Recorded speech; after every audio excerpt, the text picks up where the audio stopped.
नमस्कार. आज आपण मुंगशी तालुका मूर्तिजापूर जिल्हा अकोला येथे आलेलो आहोत आणि आपल्यासोबत दामोदर गवई हे येथील शेतकरी आहेत.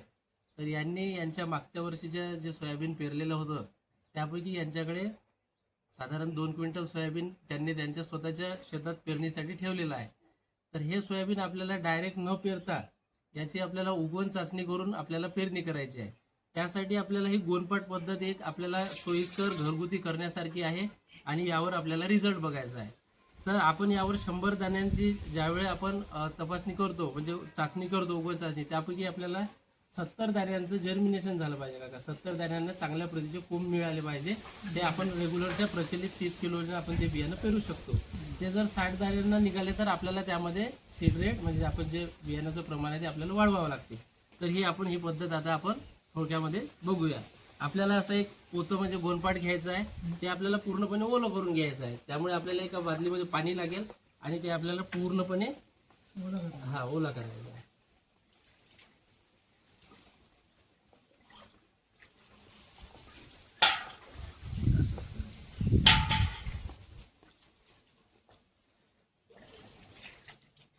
आपण हे सुरुवातीला असल्यामुळे पूर्ण ओलं, बाकी आपल्याला मग याला जे 4-5 दिवस आपण ठेवणार आहे तर त्याला आपल्याला पाण्याचा एक हे करायचं आहे, फक्त स्प्रे करायचा आहे थोडा थोडा. नाही काहीच नाही, काही गरज नाही, बस हेच. आता हे पूर्णपणे ओलं झालेलं आहे. आता आपण इथे बियाणं घेतलेलं आहे.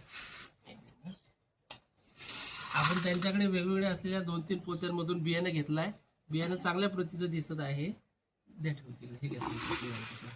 आता यापैकी आपल्याला 10-10च्या लाईनने असे 100 एका रांगेत 10 बिया याप्रमाणे 10 बाय 10च्या 10 रांगा करा. एकूण 100 बिया मांडा. 70% पेक्षा जास्त म्हणजेच 100 बियांपैकी 70+ मोड बियाणे पेरणीसाठी उत्तम आहे.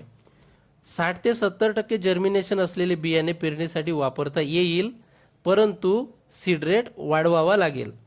60% पेक्षा कमी उगवण असलेले बियाणे पेरणीसाठी वापरू नये. ते बियाणे बदलून घ्यावे. पेरणीसाठी एक टीप आहे. 70% पेक्षा कमी उगवण क्षमता असल्यास प्रति 1% घटासाठी अर्धा किलो बियाणे जास्त वापरावे. अशा प्रकारे आपण या लाईनमध्ये 10 सोयाबीनचे दाणे आणि असे 10 पूर्ण 100 दाणे आपण घेतलेले आहे. ओके, आता आपल्याला याला राऊंड करायचं आहे.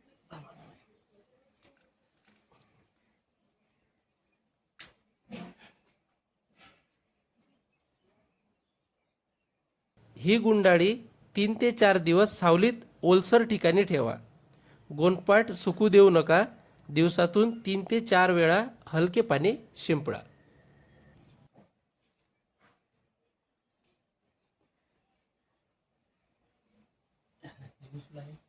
आता आपल्याला असे सावलीच्या ठिकाणी ठेवून द्यायचं आहे आणि यावर सकाळ संध्याकाळ आता आपण पाणी टाकलेलंच आहे, सध्या ओलं आहेच ते. असं स्प्रे कर, पाणी असं थोडं थोडं ओलावर राहील असं आणि सावलीच्या ठिकाणी ठेवून द्यायचं. आतमध्ये ठेवलं चालेल ना.